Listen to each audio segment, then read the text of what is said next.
The most obsolete idea is go to school, get a job, work hard, save money, get out of debt, and invest for the long term in the stock market. See, why would you save money when they're printing trillions of dollars? The gap between the 1% and 99% is massive. You see, it's not just money. You have to step back and look at the bigger picture. So what do you do? In every one of us is a poor person. There's still a poor person inside me. There's also a middle class person, and the middle class person wants security. They want that steady paycheck. And there's a rich person. And they're all inside of us, except that it's not taught. You're taught to go to school, get a job, and get a paycheck. You're not taught to how to get rich. If you read Rich Dad, Poor Dad, my rich dad refused to pay me. He said the paycheck was one of the most damaging things you could take in your life. He says the moment you take a paycheck, you're an employee, and that's the mindset. So my rich dad never paid me. It drove my poor dad, government employee, nuts. You gotta pay people, you gotta pay people. And Rich Dad was not saying that the paycheck was bad. He says you didn't want to be a slave to money. So as an entrepreneur, if Rich Dad folded, I just started another company. I don't need a paycheck. I don't need anybody to take care of me.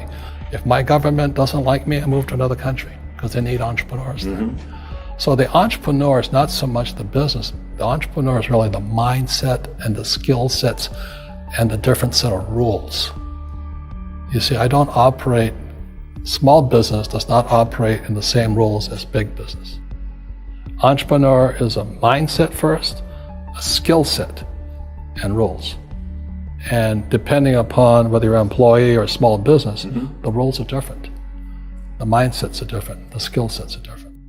If you could say one thing to somebody who's never been an entrepreneur and they're thinking about making the leap of faith into becoming an entrepreneur, what could you tell them? Well, I'll just tell them the same thing that happened to me.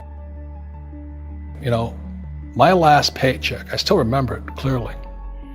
It was one of the worst and the best days of my life. And I was in Puerto Rico.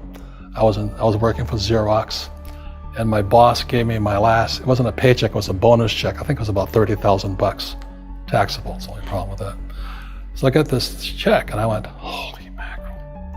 You know what I mean? So I was excited, but I was also disturbed. And so this other guy comes up to me, his name was John, and John says to me, he says, you're gonna be back. I said, why? He says, because you're gonna fail. I looked at him and said, look, few expletive words, because that's what he did. He left Xerox, failed, and he came back. And I said, look, you failed and you came back, but I'm gonna fail and I'm never coming back. And that's the attitude. Do you know what I mean? If you say, well, if I fail, I'll go back to mommy and daddy, then that's what you'll do. So if you fail, that's when I became an entrepreneur, because I had no money. I had no money for years. I didn't have a paycheck. But that's what my rich dad encouraged me to do. He says, when you don't have this paycheck, you get hungrier, smarter, and it's a test of your character. Will you become a crook? Will you become dishonest? Will you cheat and steal? Or will you become a better human being? So really, that's the benefit of becoming an entrepreneur, is you really find out who you are when you don't have anything. So you always have to look at the big picture. Too many people look at, well, what's going to happen to me? When you look at the big picture, you're also going to know that when something bad happens, something good's going to happen. But you got to prepare for whatever is coming. If you think next 20 years will be like the last 20 years, you're going to get creamed. When you and I go to the supermarket and we buy a carton of milk, we always check for the expiration date. But most people do not check for the expiration date on their brains. Instead of get out of debt, I get into debt. I just refinanced $300 million in debt. I went from 5% to 2.5% interest. I made a fortune. Every month, more money comes in because my cost of money has gone down. So while some financial experts are saying get out of debt, I'm saying learn how to use debt. See, when I came back from in Vietnam in January of '73, the first thing my rich dad said to me was go to school to learn how to invest in real estate. It wasn't real estate, it was how to use debt and taxes. Debt and taxes make the rich richer. Debt and taxes make the poor, the middle class, poor. So all the rich guys who are doctors and lawyers or, those guys, they're getting creamed and they don't know why. Doctors are getting creamed. Oh yeah, they make it more money, but the take home is less. Sure. My doctor just yelled at me. He was happy. He says, "Oh, guess what? I finally made $1 million." And I said, "Yeah, this was just 3 weeks ago."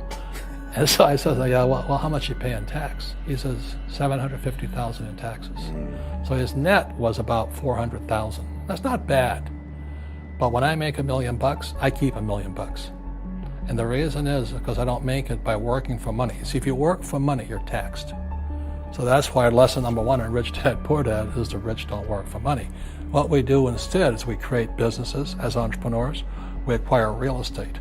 I don't invest in the stock market. Okay? So the reason is because as entrepreneurs, I have more control over my income, how much I make, and how much I pay in taxes. And because I'm an entrepreneur as well as an investor in real estate, I pay 0 tax. So every time I make, let's say, $1 million as an entrepreneur, I immediately invested in real estate and I have a 4-to-1 step up. So I put $1 million in real estate, I get $4 million from the bank. That's why I love banks. But the banks are screwing everybody else. Terrible, but it's good for me. That's why you said when you print, it's good for you, but when you print, it's bad for people that work for money. Because when you print, savers get creamed and people who work for money get creamed. When they print, debtors get rich. You see, debt and taxes make the rich richer, and debt and taxes make the poor middle class poorer. When we have obsolete ideas, we get obsolete results. So what's happening for most people, the idea of going to school, getting a job, working hard, saving money, getting out of debt, buying your house because it's an asset, and investing for the long term, is obsolete. The world has changed. The world changed in 1971 when President Nixon took us off the gold standard and money became debt. What if we get rid of school? Then what would happen? Would it be better if we had no educational system at all? No, I'm saying education is more important before. It's just obsolete. There's Moore's Law which states information doubles every 18 months. In other words, everything's obsolete 18 months. So, and this is just a recent phenomenon. So when you come out of school, you're already obsolete. And that's why I'm the old guy, I meet my friends who went to Harvard. I went to Harvard. I said, yeah, that was how long, 50 years ago? Today, the banks are charging you interest to save money. In other words, banks don't want your money because they printed too much of it. And that's why there's this bubbles in stocks and bubbles in real estate and all this. People are dumping the cash because, as I said in here, savers are losers and cash is trash. And yet people, I want a high-paying job. Well, that's an obsolete idea. Get out of debt is an obsolete idea. You should learn how to get into debt, how to use debt to get rich, and they'll never teach you about taxes. The reason the 1% is way up here and the 99% are going this way is because when you print money, 2 things happen: inflation and taxes. It's crushing them. And any entrepreneur thinks, I'm just going to make money, I'm going to start a business and make a lot of money because of what we talk about. They really have got to smell the roses, man. That's not what the real entrepreneurs are doing. Most entrepreneurs, there's 28 million small business owners in America. 24 million are what are one-person entrepreneurs. They're called non-employee entrepreneurs. So and that's what happens is when people don't really understand what an entrepreneur does. So most big people are self-employed, but they're not really entrepreneurs.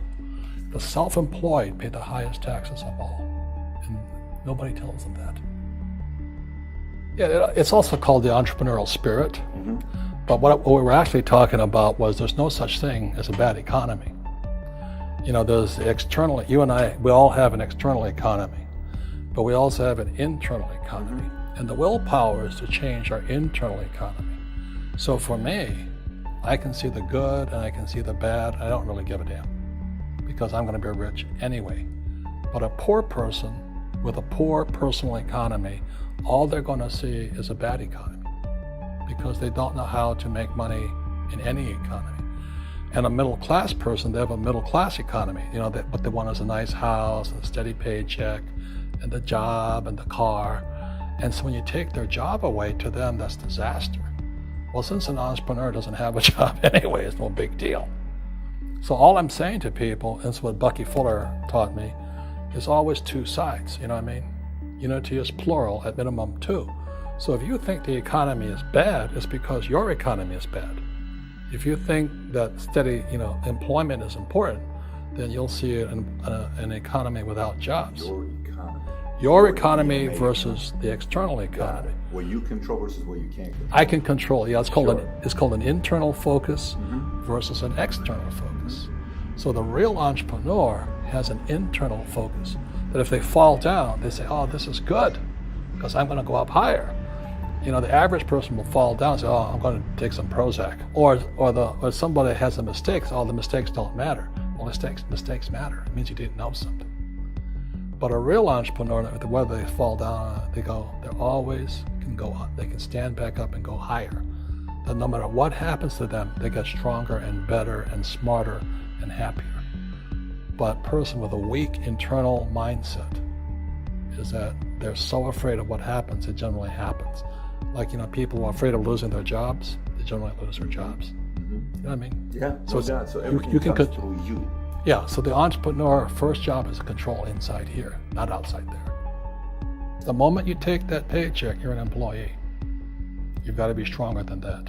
It's about inside control.